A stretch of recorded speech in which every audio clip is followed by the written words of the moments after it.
The sun, with all those planets revolving around it and dependent on it, can still ripen a bunch of grapes as if it had nothing else in the universe to do. These words by Galileo encapsulate the elegant sense of grounding that the discipline of astronomy has imparted to humankind across civilizations.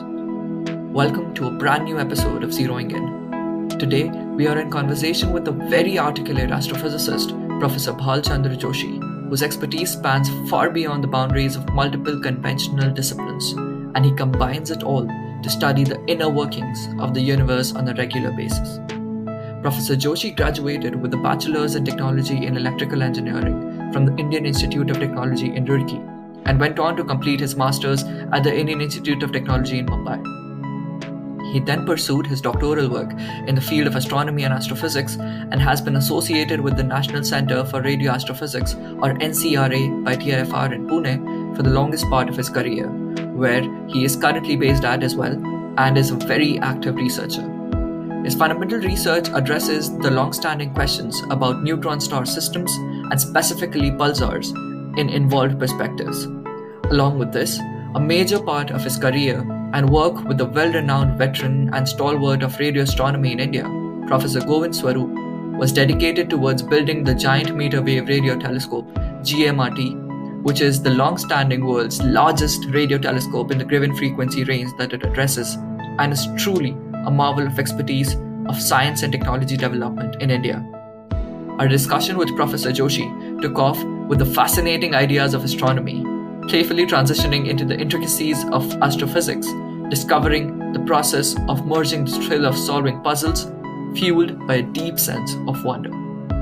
His vivid descriptions of the complex phenomena uncovered by the study of faraway objects in the universe made the worlds seem a bit more familiar, with the settling in of the ideas of uncertainty and yet the marvel of imagination.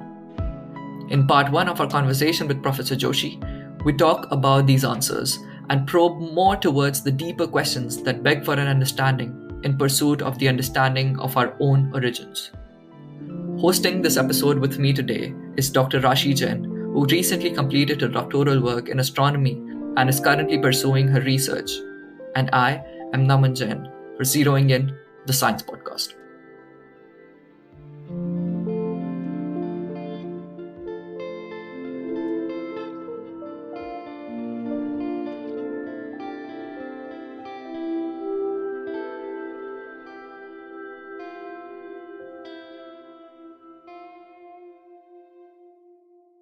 So I would like to ask this question because this is something that I had been wanting to ask really for long. So astronomy is undoubtedly one of the most fascinating and popular fields that any of the scientific areas enjoys the limelight of. So can you tell us about the excitement of the work that you chose, and how did you come across this?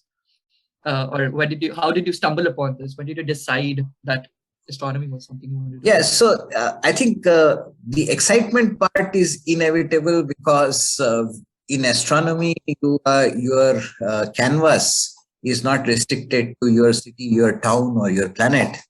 The canvas is the entire universe, and the scale is so large that it's an humbling experience, purely philosophically, to work in astronomy. And there is no limit to understanding the natural phenomenology. There is no limit to applying physics, whether it is here on Earth or in the farthest corners of the universe. And it's very satisfying to find that the scientific laws which we have discovered on our own planet, they work equally well in the farthest reaches of the universe. And yet we don't know so much about the universe. Okay, so that's the excitement of astronomy. In addition, astronomy is one of the rare fields in which all branches of science combine themselves together. Whether you talk of physics, whether you talk of biology, you talk of chemistry, or you talk of mathematics. Okay, all of these find deep applications in astronomy, and I think that's what is really very exciting about it. As regards to how I drifted into it, it's a fairly long story. My grandfather was a professor of Sanskrit in Banaras Hindu University several years back. And my father, who was also a professor of English, had no science background, but they used to prepare what is known as Panchang, okay, the almanacs, the Indian almanac. And there was a fair bit of mathematics which went into predicting the positions of the planets in the Panchang. And seeing that as a small child, I sort of developed an interest in that mathematics. And it was quite fascinating that you could actually say where Venus or where Mars would be by doing some simple mathematical calculations. Okay. So that was the, I think, initial thing which sparked interest in astronomy. But more importantly, I was very lucky and blessed that when I was a small child, many of Indian physicists and scientists, they felt like communicating to public large and especially to young students. Okay. And they wrote very simple books explaining physics and astronomy. And we had, which still exists, we had an agency called National Book Trust, which brought small booklets explaining space sciences as well as physics and astronomy. And I was blessed that my father purchased a whole set of these. And in school, I read these as extracurricular things, and that sparked the interest further. When I went for my engineering in Roorkee, we had a club called Stargazing Club. And there was no telescope there except for a small 3-inch telescope. So 3 of us, we decided to build a bigger telescope with the help of the UP State Observatory, the then UP State Observatory. Now it's called Aries. And built the first telescope there. And that's the first time I realized that you could actually use engineering knowledge to build instruments for doing physics and so on. But I really didn't drift into astronomy even then. I took up a job and I did a job for 4 to 5 years. And astronomy was more of a passion, more of an interest and a hobby. Till I happened to listen to a colloquium in IIT Powai where I was doing my master's by Sir Narlikar, where he made a very fervent appeal to all engineers to come and help in building the world's largest telescope near Pune, which Prof. Swarup was building at that point of time. And I think over the next 1 year, slowly and gradually, Prof. Sort of brainwashed me into combining my engineering skills with building, with helping building this big telescope. And I have been all along in the rest of my life been there, helping in sort of running that instrument and trying to bring some good science out of that. So it was not that I intended to go into astronomy when I was in school or was in college. Just like all of us youngsters, I was not sure what I would like to do. So I dabbled in various fields and wherever it took my fancy. But at some point of time in life, I think all those things came together in form of what I would have liked to do the most. And since then, I've been doing that. So I think that's the journey which I followed, which is not the standard journey which anywhere. Unlike today, when most youngsters know exactly where they want to go, our generation was not like that. We innovated, we experimented, we explored, sometimes made mistakes, sometimes went in the right direction. But as long as you stuck to what excites you and what is your passion, I think eventually you reach where you want to reach. I think that's what happened. So I never planned any of this, but it happened. That was a very wholesome and a fascinating story, sir.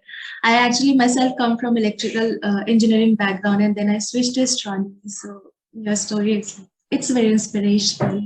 So do you still use your engineering knowledge sometimes to Yes, very much so. So when I was doing my BTech in IIT Roorkee, the 3 courses which, apart from physics and science, the 3 courses I liked the most were computer science on one hand. Computers were very new in those days. There were no microprocessors were just coming in.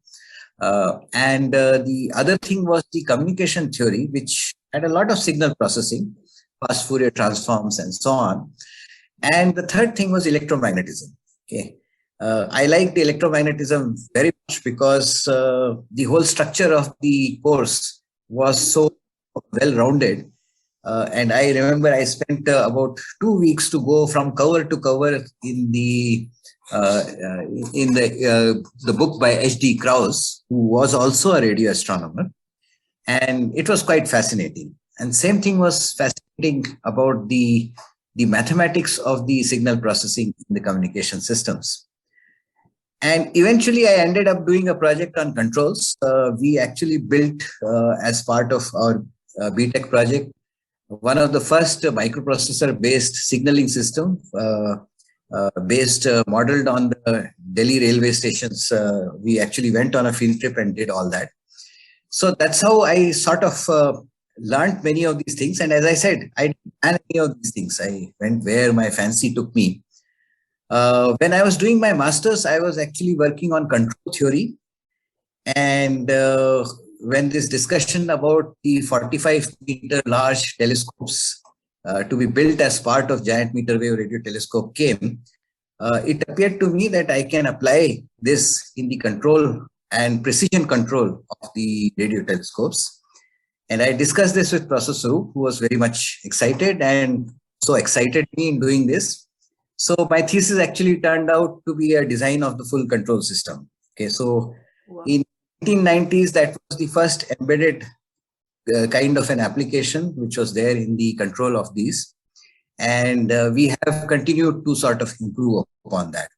So when I first went into astronomy, that was where I was applying the engineering knowledge, that is the control systems, control of large structures, which essentially is also happens in many of the satellite and space systems. Okay, so the precision control is a very, very important aspect as far as the space sciences are concerned. So that remains to be the main engineering application on which I have been sort of working. I still look after the control aspects in GMRT. But the signal processing came in very handy because pulsars are pulse signals. So they have a fundamental and they have multiple harmonics of that. And the way you discover a neutron star or a pulsar is by going into the frequency domain by taking a fast Fourier transform and checking for the periodic signal against the ever-present noise by looking at the signal in the frequency domain. And since communication systems, you use frequency domain very often, the theory and the mathematics was well understood. So application of that in searching pulsars was something which was a straightforward thing for me to understand, and it helped me a lot in doing that. It's not just that, various different type of phenomenology, for example, the variety of single pulses which you see in pulsars, analysis of these single pulses to understand why there is this variability also requires a lot of signal processing, and all this can is direct application of engineering techniques into the astronomy. In control systems, you have solve for the dynamics of systems in a simple mathematical way, which uses linear algebra and matrices, putting the dynamical equations into first order differential equations. And that is called as a state space formulation of systems. And that's the best way to analyze a control system, which could be a single input, multiple output, or a multiple input, multiple output, MIMO kind of a system. So the same thing, it so happens in many of the dynamical system, astrophysical dynamical systems. So you can use generalized coordinates the way you use in state space in control systems in this. So understanding that theory becomes very easy if you have an engineering background with the appropriate mathematics there. That's another application which sort of helped me to understand some of the things much better. So I think there is a wide scope of application of engineering techniques in astronomy, apart from the instrument building. So I have not even touched upon the instrument building. So antennas themselves, or any detector for that matter, whether it is an X-ray detector or any other detector, is an engineering system. And a lot of electronics goes into making these instruments work the way they work today. And again, a direct application of engineering skills which you learn as an engineer can be put in developing these instruments and so on. And I have done that to some extent in a certain limited sphere, not too much because I sort of went into control systems, but at least it helps me in understanding the instruments very well. So I would say that the confluence of the engineering techniques and the astrophysics can be a very useful confluence, and if you combine them together, it could be a very fruitful and satisfying experience. It's quite an insightful answer, actually. Yeah. Was it also exciting to see all the electromagnetic theories in action? Like studying pulsar, you get so many exotic phenomena happening. So combining control system, signal system, everything that you were interested in, and also electromagnetic theory. So was it this that derived you, that drove you to use your engineering knowledge, but go towards astrophysics instead of staying in the technical part? Right. Yes, that's true. So, I would say that I always wanted to do something in astronomy. So as I said, that was something which I wanted to do ever since I did those first calculations to find out the positions of the planets. But whether this will all sort of combine together, I was not sure. Okay. And that was not something which I planned, but it eventually sort of worked out. Okay. I took a very circuitous route to reach there. But when I did reach there, I found that everything which I had learned, nothing of that went waste. Everything was useful in some extent or other. And I think this is true whether you do work in astronomy or any other field. Okay, everything which you learn can be used in your career at some point of time or other. Okay, you should not forget what you have learned. That's the only thing. So it was not planned, but it did happen like that. Along this line of circuitous routes, I think we would like to map out each part that you've mentioned so easily and so briefly. Maybe we can kind of go back and start with the very beginning. So I just wanted to ask you about from the very beginning of the in context with the life of stars. When do we get pulsars, basically? So maybe from how these stars are evolving and till the neutron star. And yeah, so a typical stellar life is basically a struggle between two dominant forces. One is the omnipotent force of gravity. So the entire weight of the star is trying to collapse the star to a single point, and this is being fought by the pressure of the gas inside the star, and not just the pressure of the gas, but also any radiation which is being generated in the internals of the star. And radiation is generated by the nuclear fusion at the centers of the star. So both the radiation and gas pressure, they balance the gravity of the star, and that is how the star lives.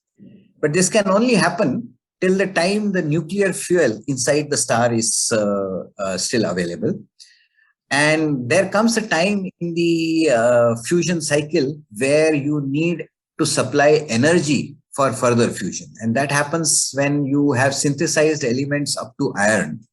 So at iron 56, beyond iron 56, the nuclear reactions become endothermic instead of exothermic. So instead of supplying energy, they start taking in energy, which means that the radiation pressure is suddenly switched off.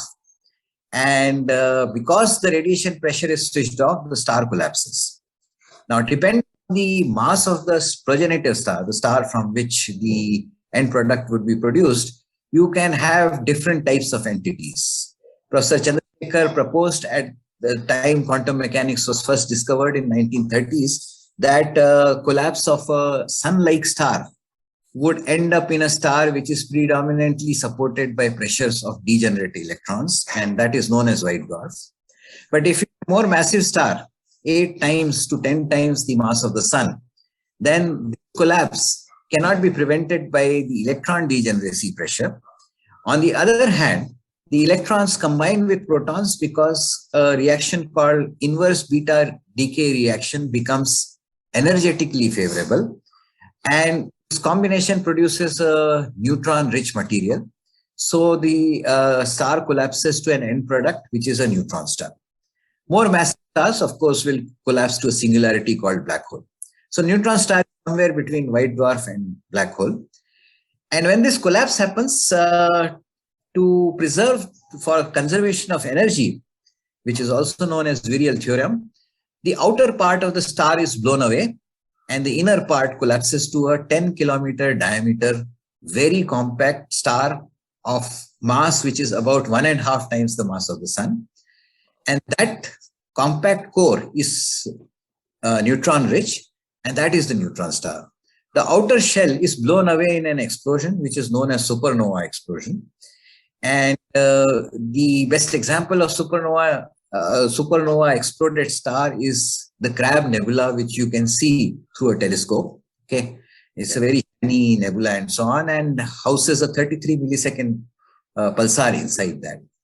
Now, these new stars were proposed in 32 by Bard and Zwicky, but they were never discovered because they were supposed to be fairly cold. And most of the stellar radiation is what is known as black body radiation.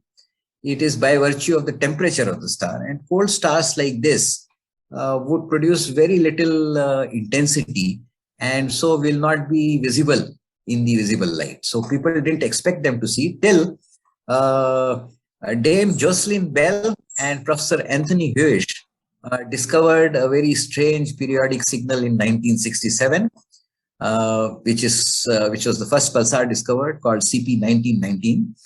And with 1/3 second period, they found a completely new star, and with a very interesting way of eliminating possibilities, they came to the conclusion that this is the elusive neutron star. So that was the first time a pulsar neutron star connection was made. And since then, in the last 54 years of pulsar astronomy, about 2,900 of these objects have been discovered. Majority of them are in own galaxy Milky Way, although there are about 30-35 in a satellite galaxy known as the Large Magellanic Cloud. But most of them are galactic objects, and they are all collapsed compact stars, which have been formed from 7 to say about 12 solar mass progenitor stars. And they were born in the death of a particular star. So that is the origin of a pulsar.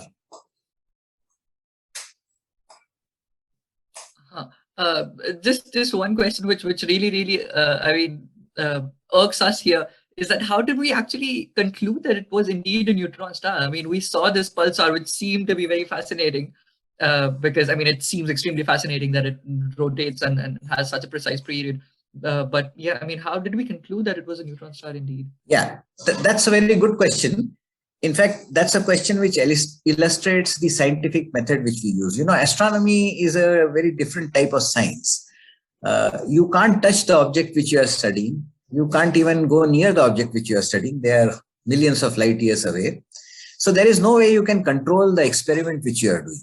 It's an observational science, unlike, say, terrestrial physics. So, for example, if you are doing an experiment in Large Hadron Collider in CERN, you can actually tweak the magnetic fields. You can tweak all kinds of conditions to do the experiment which you want. Those are controlled experiments in physics. Astronomy, astrophysics, on the other hand, there is no control. So you have to use a series of logical reasoning to come to a particular conclusion or understanding about an astrophysical objects. And the story of how people said that this pulsar is a neutron star is one very good illustration of that. So the first pulsar which was discovered, as I said, had a 1/3 second period. Okay. And this periodicity can come by one of the three mechanisms. Either it could be a star which is oscillating, that is, it's expanding and shrinking, so its brightness is periodically changing. Or it could be rotation of the star. So there is a bright spot on the star, and every time it rotates, you see the bright part as a pulse. Or it could be because of an eclipse in a binary system. That means when the star is visible to you, you see light, and when it goes behind its companion, you don't see any light. So there are three mechanisms by which you can explain the pulsation. For periods of 1 second, the eclipse model already was very difficult to explain. Even the oscillation model was difficult to explain because oscillation is proportional to the inverse of the square root of the density. And with that kind of a period, you would have to come to densities which were very, very high. So already purely from the oscillation model, we knew that the density of the star has to be very large. All this confusion became much clearer when people discovered the Crab pulsar, which was 33 milliseconds. Okay, so it was at least 25% or much less periodicity than the first pulsar which was discovered. And that meant that if you take the binary model, you would have to have the companion grazing the surface of the other star, and the companion will be disrupted by the tidal forces. So if you apply normal laws of physics, the binary system was ruled out. The oscillating system gave a density which could not have been possible at all. So that was ruled out. So you are left with rotation. And there were only two objects which could produce this kind of rotation. One was white dwarf and the other was neutron star. White dwarfs were seen optically. Neutron stars were not seen. And again, the white dwarf periodicity, because given the density of the white dwarf, which is about 10 to the power is much smaller compared to neutron stars, it was not possible to explain pulsar. So finally, Bell, Pilkington, and Hewish, who wrote a Nature paper on this, used this reasoning to tie down the pulsars to a rotating neutron star. So that's how we know that it is a rotating neutron star. And if you now equate the loss of energy from the star from the dipole radiation, you can actually find out that the magnetic field is super strong. It is 10 to the power 7 Tesla or 10 to the power 12 Gauss. Okay, so they are one of the highest magnetized objects in the universe. So that's how our current broad understanding of pulsars has come about, that pulsars are rotating neutron stars which are highly magnetized. Like you said, whatever you told about the pulsars, I'm very curious to know, are all neutron stars pulsars, or there's some special class of neutron star? Yeah, that's a good question. So all neutron stars should be pulsars, but there can be two, you don't see all of them as pulsars. And the simplest reason would be that the pulse widths are very narrow. So for a 1 second pulsar, the pulse width is typically of the order of tens of millisecond, which means that the radio beam, which is sweeping the sky towards you, is very narrow. So if that beam is directed away from you, it may be a pulsar, but you don't see it as a pulsar. So that is the simplest explanation why you would see a very small subset of the population. But more importantly, the neutron star may not produce a radio beam. And that can happen if the rotation period goes beyond a certain number. That number used to be about 8 seconds up to 2000. Okay, but in the last 2 years, it has become as large as 87 seconds. So it's difficult to say what is that number right now. But essentially, if it is hundreds of seconds, it will not produce a radio emission. So you may not see it as a radio pulsar, but you can still see it as an X-ray pulsar. So the same neutron star can be in a binary system in which the neutron star is accreting matter from its companion. And when it accretes matter from its companion, this matter falls in the gravitational field of the neutron star, which heats up the matter. And that high temperature falling plasma produces a black body radiation, which you see as an X-ray emission. So you could see it in other wavelengths. But short answer to your question is that yes, every pulsar is a neutron star, but not every neutron star is a pulsar. And reason for that is selection effects. Selection effects. Okay. But I also wanted to know what gives rise to the radio emission from like these pulses, radio pulses that we see. Do we know what is the origin or what is the cause of these radio pulses? Yeah, that's another good question. So it's an open question. Okay, so at the outset, let me say that we don't really understand it very well. We have some broad picture which has been assembled over the last 53 years or so, but it's only a broad picture. The details of that mechanism are as yet unclear, despite efforts by several physicists and astrophysicists.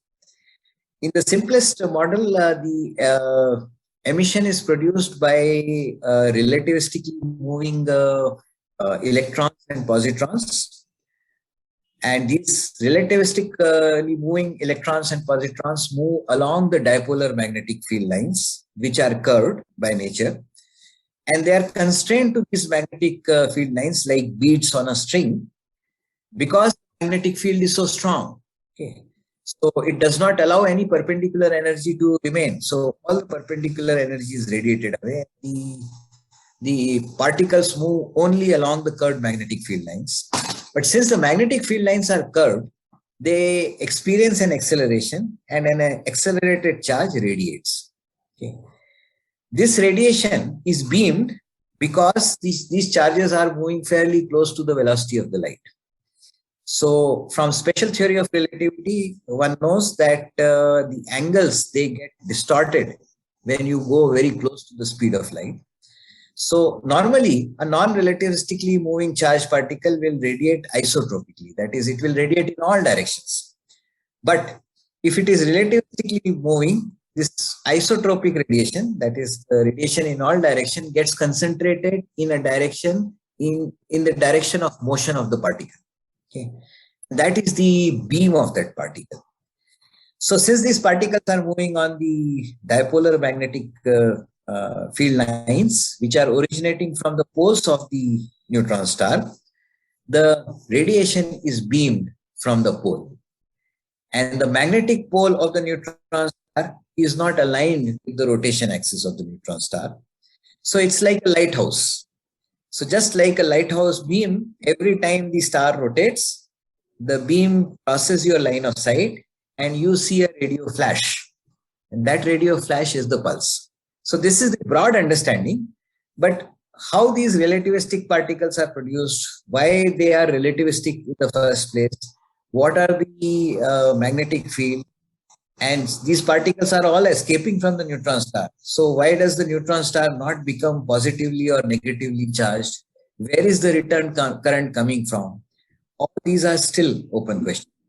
And the physics of many of these things is still not very well understood, and is subject of very active area of research. So since the question is still an open question, what are the constraints? Are these observational or? Yes. In the early days, first 20, 30 years, yes, they were observational constraints because pulsars are very weak radio sources. Okay, so they are very faint, and you need really very large telescope to collect data on these radio pulses. But as the instrumentation has become better and we have devised more and more sensitive radio telescopes, that limitation has actually gone away.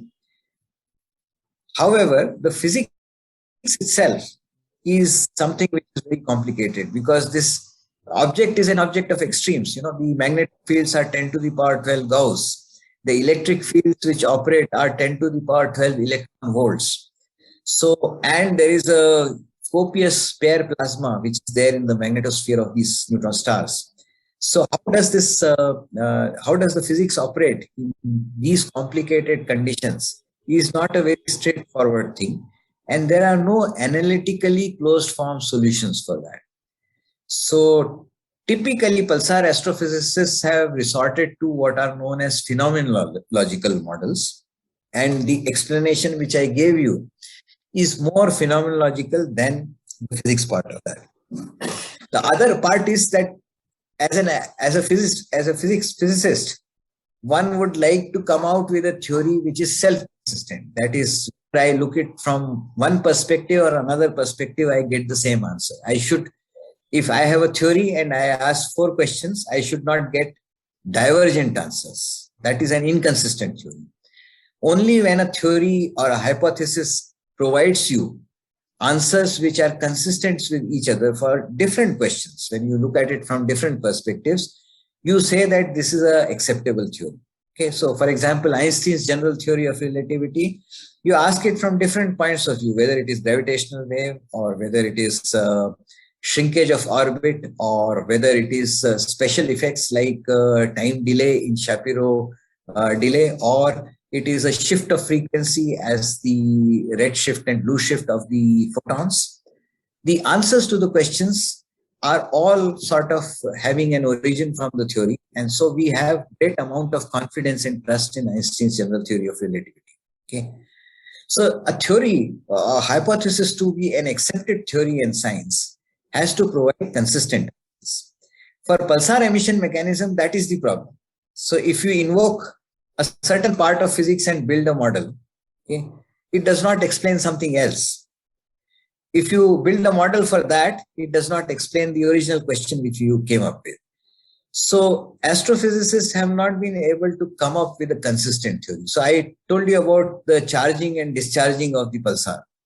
There is no model which has dealt with this closure of current, that is current flowing out of the pulsar and coming back to it in a self-consistent manner.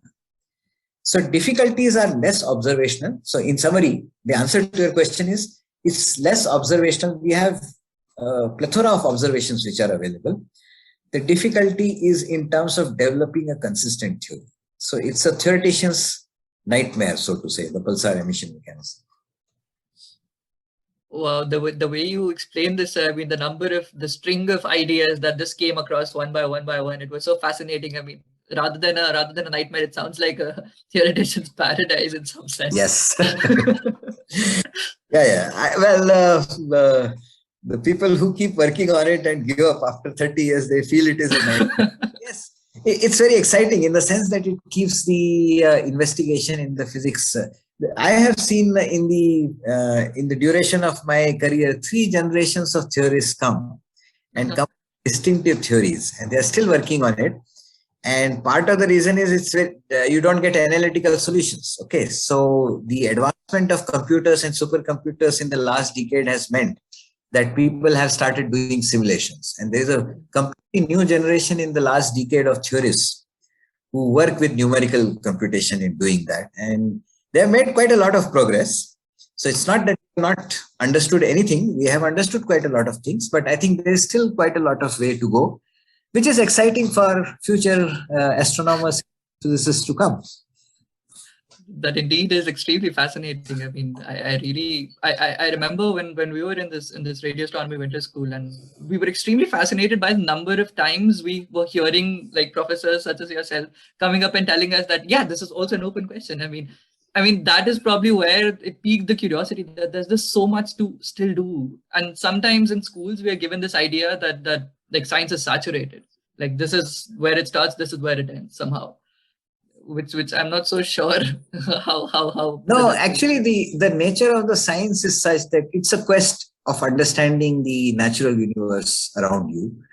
Exactly. And quest is a never-ending quest in the sense that when you go devise theories to explain one natural phenomena, in the process, new questions arise. So it's like a Pandora's box which you can keep opening and go deeper and deeper into the entire thing. So the cosmic microwave background radiation, when it first came, it was just a 3.7 degree Kelvin radiation all over the universe. Okay. Yeah. But that was not the end of it. People soon found that it is not 3.7, but it's a delta plus minus to that. And that led to an entire development of theory in terms of structure formation and so on, which people across my institute in Ayuka have worked for several decades to sort of expose that. And from that came the understanding of how the galaxies and the large scale structure in the universe is formed. All that came from cosmic microwave background radiation. So yes, people answered the question. Yes, 3.7 degree Kelvin is the original temperature of the Big Bang, which has cooled to this thing. So that question was answered, but it posed several new questions, which led you into a further quest. So that's another thing exciting about science, that there is no, you can't say, okay, I now know everything about everything and that's the end of life and will now go on Vanprastha ashram and do nothing else. If you want, you can keep yourself entertained, excited, and enjoying throughout your life. And you can keep working till the end of your life. Okay, so that's the greatest thing about science. Yeah, I mean, just a very small detour, if I may, on a philosophical term. Did you, when you started, probably at any point when you realized, when you kind of asked these questions about philosophy of things in general, did you at some point kind of have this one question that you wanted to answer, and then once that is answered, then you'd have felt satisfied? Is there something like that you look forward to, or is there something else that drives you? I mean, still like... No, I was. It's not that I was searching for answer to one specific question, but yes, one would have liked to. So, as I said initially, it was just the movement of planets in the sky. So I wanted to know how and why we can predict these very well. And the mathematics, which was developed not by us, but by several generations back in India, sort of provided an answer to that. So from those things, slowly and gradually, you got interested in other questions. So there was no single question which sort of drives you. Same thing has been true about pulsars. So when I actually started, I started looking at emission mechanism in the early days of my research career. But now I have moved on to gravitational waves, which where you are using pulsars as tools, not to study the pulsars themselves. But the emission mechanism related things have not gone away, because the perfection or imperfection of these tools depends on the way the pulsars emit. And some understanding of the emission of pulsars is necessary to be able to characterize the noise which you would see in a gravitational wave experiment. So in a very strange way, even when you move from one field to another field, you can find answers to the earlier field, which if you had stayed in that field, you would never have found out. Okay, so I think from a science point of view, what is satisfying is that you pose a question, find an answer to that, and that poses few more questions, and then your quest continues. It's more like an explorer or an adventurer, where your adventure or your exploration of the world around you never stops. You know, it continues forever. I see. As you are fit to do it.